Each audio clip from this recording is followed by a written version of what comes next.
My name is Grace. I'm 63 years old. A few years ago, I lost my husband and now I'm living on my pension. However, it's not a lonely existence. I've been a part of a choir for years and I have many friends, so my life is rather lively.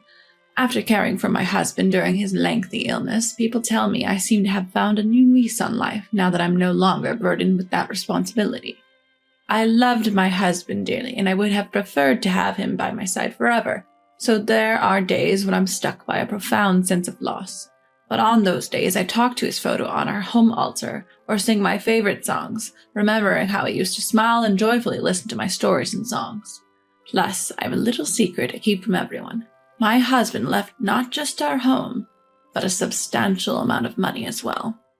I usually get by just fine on my pension, so I don't worry about it much, but knowing I have a nest egg for emergencies provides a certain sense of relief. I was thinking I would continue to live this free and easy life, but then my son and his wife, who had been stationed overseas, contacted me to say they were returning to the US. And what's more, they wanted to live with me after the return. I was delighted at the thought of seeing them face to face rather than just through video calls, and I looked forward to seeing my grandchildren. But there's one thing that has me worried. It was about my daughter-in-law, Mary. On the surface, she seems amiable and efficient, but I have an inexplicable aversion towards her.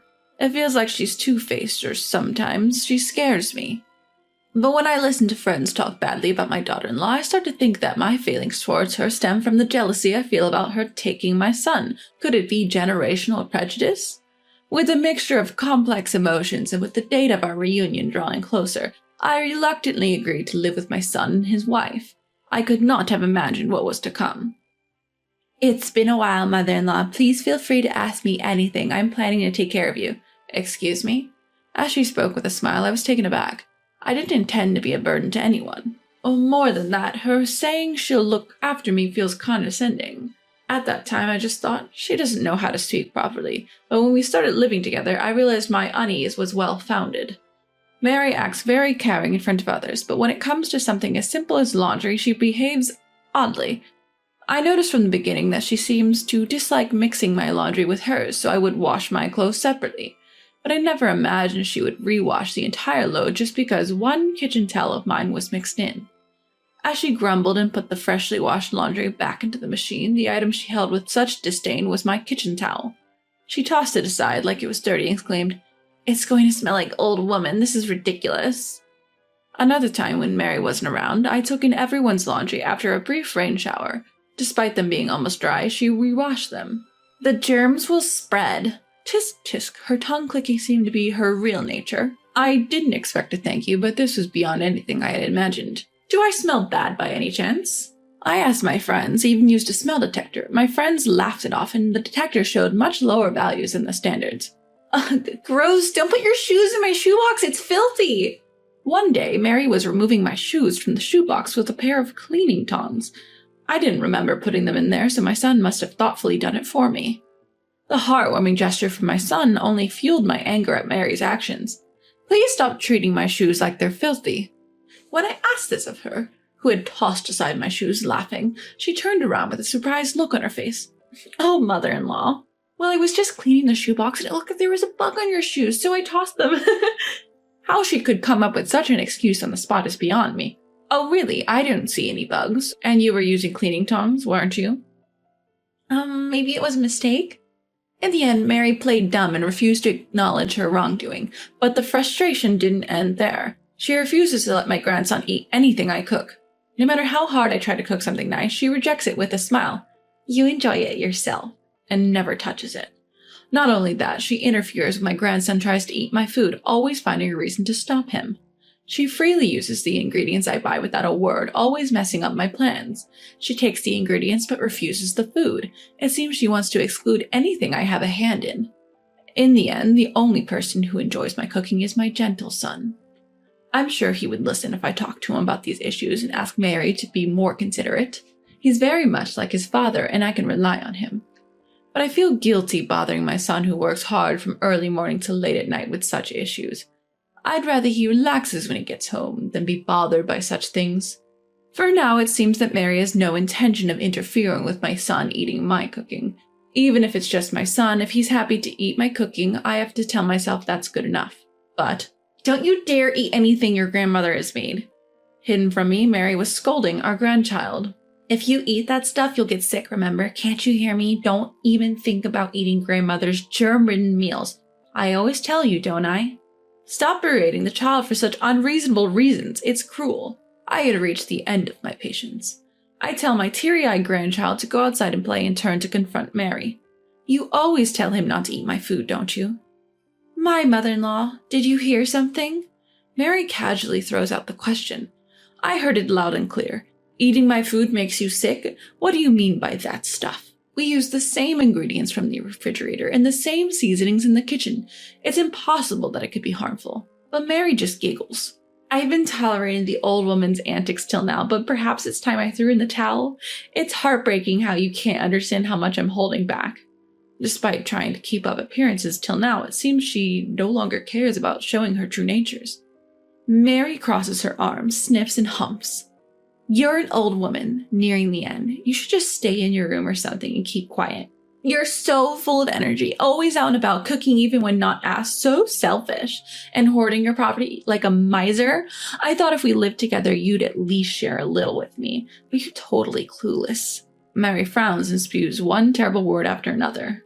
Not satisfied, she stomps her foot and shouts, Hey, anyone would understand if they just thought a little. What are you, a numbskull?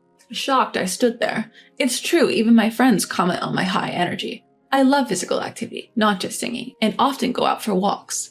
Being out and about is my own business, right? I don't have any expensive hobbies, and I'm not causing any trouble. If my cooking bothers you, I'll stop, but talking about my property is crossing the line. Am I a numbskull? Then what about your remarks? In fact, I'm totally fine with not living together. If you're not happy, you're the one who should leave.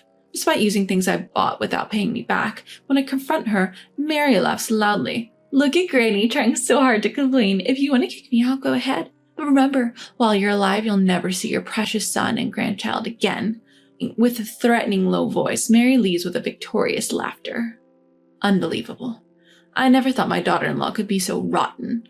But I've decided I don't need to hold back anymore. A week later, when I returned from choir practice, I heard Mary's laughter from the living room. Perhaps she was talking on the phone again, bad-mouthing me.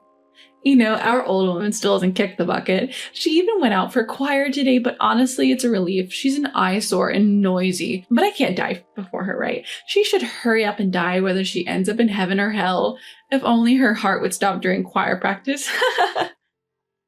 I was deeply disgusted by Mary, who was laughing vulgarly and lounging on the sofa while saying such dreadful things. But she seemed oblivious to my presence and continued to speak disturbing words in her crude laughter. Right? If she's going to disappear, she might as well drop dead outside in one breath. Actually, my husband's in the way too. Like you said, I've been increasing the salt content little by little, even secretly adding it to the old woman's food, but nothing changed.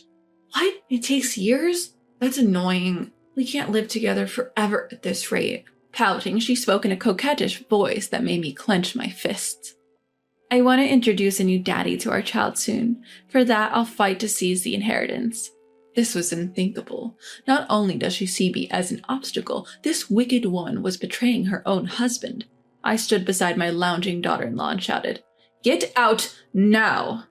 What are you?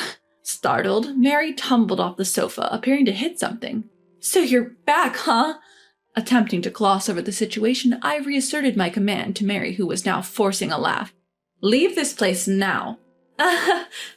Just joking, mother-in-law, no way. Don't make me repeat myself. Stand up. At my command, Mary jumped to her feet. Of course she did. I was, after all, the former leader of a renowned choir group. I'd been holding back, practicing my vocal exercises at the riverbank during my walks and completely abstaining at home due to living with my son and wife. It wasn't unreasonable for her to be surprised, but I won't lose to anyone when it comes to lung capacity. Attention! Mary shuddered, probably loathing the idea of following my commands, but as someone who had long served in a leadership role, I knew how to command without leaving room for debate. Exit! Eek! Wide-eyed, Mary, clutching only her smartphone, hastily put on her shoes and bolted out the entrance. But a formidable foe indeed. A few hours later, Mary returned, grinning smugly after apparently seeking help from my son at work. Mother-in-law, have you calmed down? I mean, we were just having a lively conversation about a TV drama with my friends. It's so mean of you to misunderstand. It was astonishing to me that Mary could maintain such audacity even after what had happened just moments ago. However, I couldn't revoke what I'd already declared. I responded icily, "What do you want? I haven't departed for heaven yet, so it's pointless to come and check." No, mother-in-law, that's terrible, such a joke. No, Mary, I understand your true intentions very well. I had a vague idea, but thank you for spelling it out for me. Even with my old spinning head, I understood perfectly. Then, Mary, frustrated by my cold demeanor, started to say, "I told you it's a misunderstanding." I gave Mary a sweet smile in response. "You mean this, that you shared with my son?" What I revealed was a video of Mary on a call a few hours earlier. The audio was perfectly recorded. In Choir, we regularly record videos, share them among the members, and discuss improvements. Even beyond the age of 60, such operations are a cinch for me. Mary likely thought an old lady like me couldn't possibly do something like this. Seeing Mary flustered and opening and closing her mouth like a fish, I pounced without mercy. "You moved in with us, not just spreading bad rumors about the house owner, but planning to ostracize me, plus trying to harm my health by oversalting my meals. I knew something was off, but it was your doing, wasn't it?" "What? No, that's shame on you!" I shouted at the top of my lungs for the second time that day. "What?" My son silently handed a divorce paper to Mary, who was now slumped down. My son, usually calm and gentle, becomes silent when he's angry, and that usually indicates an irreversible situation. Before the divorce papers written neatly in his handwriting, Mary began to tremble. "No, listen, it's all a misunderstanding, right? I even followed you abroad, and I'm living together with you, right? We have a child, too. Isn't this too much? Hey, listen." Mary desperately clung to my son, but he silently shook off her hand with a heavy sigh, retreated back into his room. Mary, who had nowhere to go, sagged in disappointment. If I left her alone, she would probably freeze up like a rock. To Mary, I said, "It's not like my son was oblivious either. He'd been investigating why his overseas assignment was abruptly shortened and his appraisal downgraded." "What?" Ignoring the strange noise from Mary, I continued my story. "So you called your affair partner all the way overseas, and you even started commotion at the hotel you were staying at. The head of our business partner saw through it and misunderstood that you were fooling around with men. With his son's approval, it's no surprise you were removed from your position." Mary couldn't refute, as it seemed she remembered something. "That misunderstanding has finally been cleared up. It seems there's talk of you getting assigned overseas again. Do you understand? Even without our disagreements, it was already over between you and him. And no matter how kind he is, he wouldn't want to keep someone around who wishes he would disappear quickly. Here, pen and ink." I cut her off sharply and urged Mary to hurry up. Several weeks later, after the divorce proceedings and claims for damages were completed and things had settled down, Mary outrageously showed up at our house in broad daylight. She's really an unrepentant person. "Return my child!" Seeing Mary yelling with a loudspeaker in front of my gate, I felt dizzy. "Everyone, this mother-in-law here falsely accused me of things I didn't do and drove me, the daughter-in-law, out, even took away my son." The yowl of the neighborhood stray cat Miko can be heard along with the loud noise. As Mary continues her crying act, people passing by give her a wry smile. "At least please return my son. I painfully gave birth to him."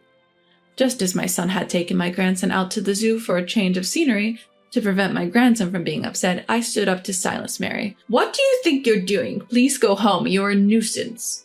If an outsider saw this, I would probably look like the perpetrator, but I don't care. "Oh, mother-in-law, please stop. I can't live without my husband and son." "Your pathetic performance is quite a sight, all for naught, you know," I told her with a smile, and Mary suddenly fell silent. "Oh, is that so? Say something like that, you'll need care eventually. I recommend trying to win me over while you can." Where does that confidence come from? I, the ever-changing one, don't understand. When I shouted back, I thought Mary would lose her patience and get angry, but instead she mimics crying. "You're so mean, mother-in-law."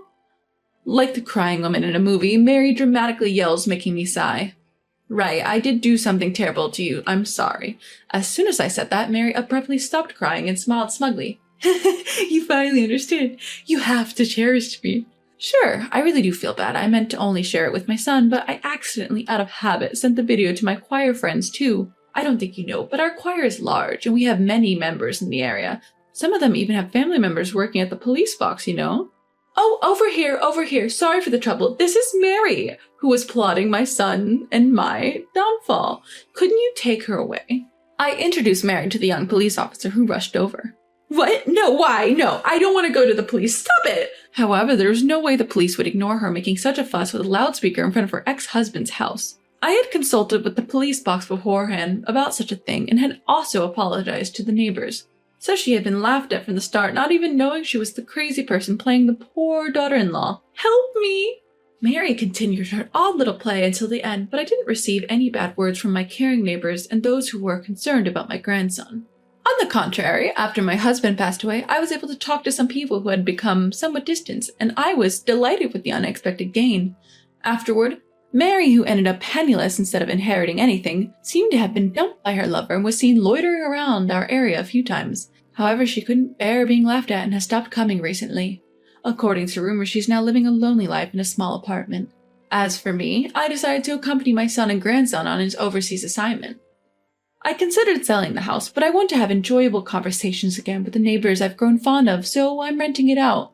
And my grandson seemed to have been afraid of Mary, who was easily irritable like a wicked witch when the two of them were together, and surprisingly, he easily accepted a life without Mary. I want my son to find a kind wife soon, so I felt reluctant to be with them as I might be an obstacle to a new encounter. But since my son and grandson rely on me, it seems that our days of gathering around a delicious table as a trio will continue for a while.